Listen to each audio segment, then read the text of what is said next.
So we welcome everybody tonight, again officially for Shabbat. It's our soft opening of our Temple of the Arts Savant Theater. And again, I want to thank all of you for being here and making this Shabbat possible. And I hope all of you are staying healthy and we're doing social distancing and staying safe. Just so you know, this theater was fully sanitized prior to the Shabbat service tonight. We're also observing masks and social distancing. So I'll ask you to keep your masks on if you would during the service. And we're not wearing them so we can lead the service and sing. And we're going to begin with the 3 blessings of Shabbat. The candles first, Alicia, and then the challah and wine.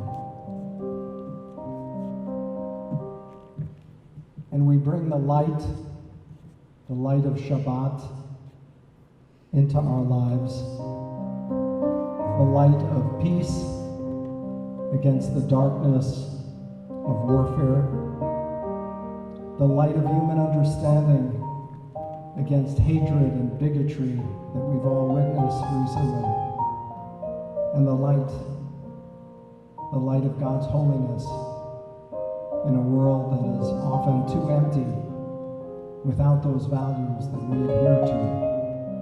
So repeating with me, may we be blessed. May we be blessed With Shabbat holiness. with Shabbat holiness. May we be blessed. May we be blessed With Shabbat light. with Shabbat light. May we be blessed. May we be blessed With Shabbat peace. with Shabbat peace. Amen. Amen.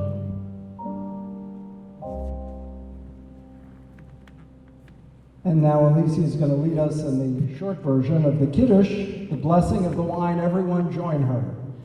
Baruch atah Adonai Eloheinu melech haolam borei peri hagafen l'chayam. Amen. And join me in the Hamotzi. We break bread together. I can't distribute it to you, but you'll have some at home, I'm sure. Baruch atah Adonai Eloheinu melech haolam hamotzi lechem min haaretz. Amen. Amen. And you see we have kindled a yahrzeit candle here tonight.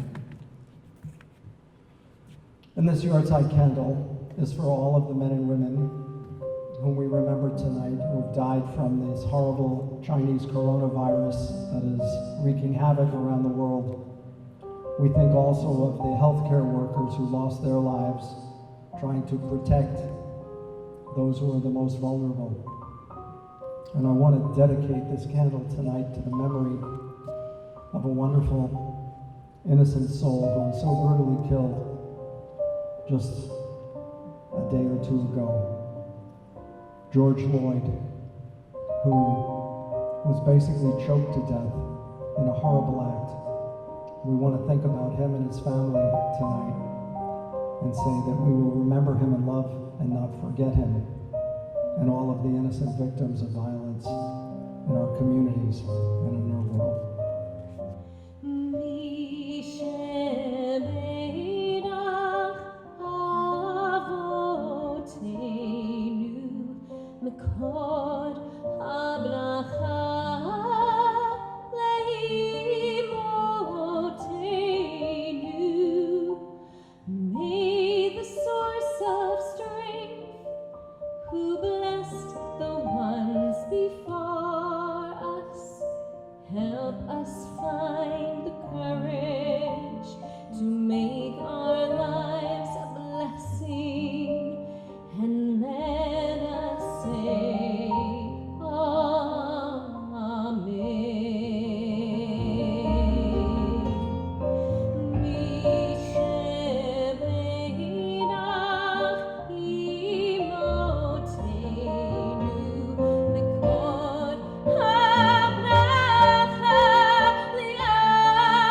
Tonight I'd like to talk a little bit about the festival. Of course, it's the giving of the Torah, the Ten Commandments at Mount Sinai.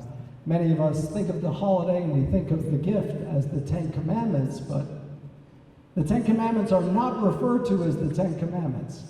Okay, by the way, there was another commandment that Governor Newsom came down with, the 11th commandment, that if you go to church or synagogue, you can't sing. Okay, so you may have violated this commandment, and we have police officers who will be arresting you on your way out tonight.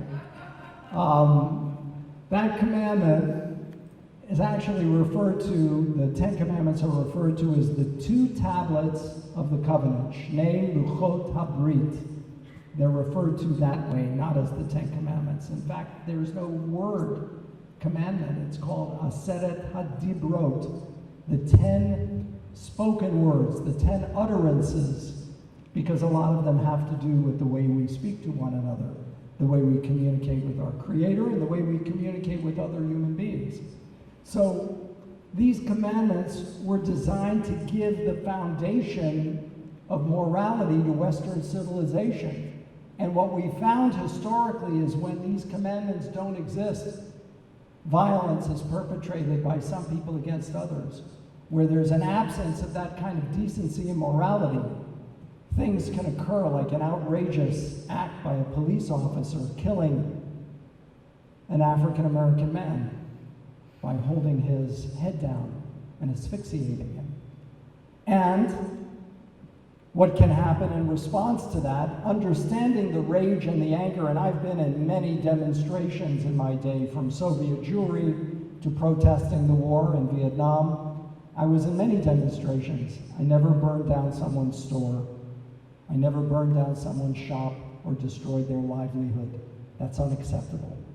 That pays a disrespect to this innocent man who was killed. And I think he was innocent if he passed a $20 bill. We're going to find out more about this. But if that bill was counterfeit, who among us couldn't have accidentally been given a counterfeit bill and passed it off?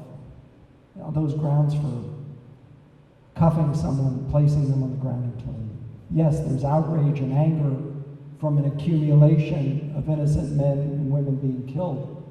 No question about it. But it can manifest itself in an immoral way by destroying property and destroying the livelihood of others.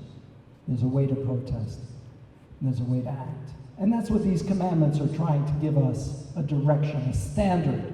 You know, we set that standard. It's a high bar. If everyone in the world, one rabbi said, just observed the 10 Commandments, what a wonderful, peaceful world we would live in. But we know we're human beings, and so we're going to break these commandments. And we have to repent and correct the mistakes that we've made, the sins we've committed, and that's why we have this institution of Yom Kippur.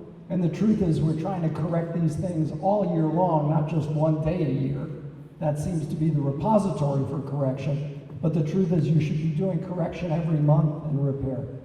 You shouldn't let a word that you spoke against someone else that insulted them or hurt their feelings go a whole year until you correct it. Just try and correct it in the moment or more currently. Also, we recognize something else really important about this process. That we see countries and civilizations that have adhered to a moral standard like the Ten Commandments. They have flourished. They've respected human rights. And where there's an absence of these commands, like in communist China or in the Islamic Republic of Iran, innocent men and women are imprisoned. Innocent men and women are imprisoned and the key is thrown away, or executed, or given kangaroo court trials where they're summarily sentenced for life or executed. If you have any doubts about that, look at what's going on in Hong Kong today. I know many of us are focused on the riots that are happening in American cities, but stop for a moment and think about what's happening in Hong Kong. Those brave Chinese men and women who are standing up to the communist government and saying, no, I'm not going to let you violate these basic laws that have been a part of our character and culture and ethos. They're important to us. We value them. You can't destroy them. We're not going to become robots and observe the communist rule And we have to support their desire, their unquenchable thirst for freedom. You know, recently, a very well-known and well-liked basketball star, LeBron James, put up a tweet and he posted on Facebook two images next to each other. One was of George Floyd and the knee that the officer had on his neck, and the other was of Colin Kaepernick taking a knee at a football game during the singing of the Star-Spangled Banner. And he said, that knee is because of that knee. And I get it, it was clever, it was smart, it made a point.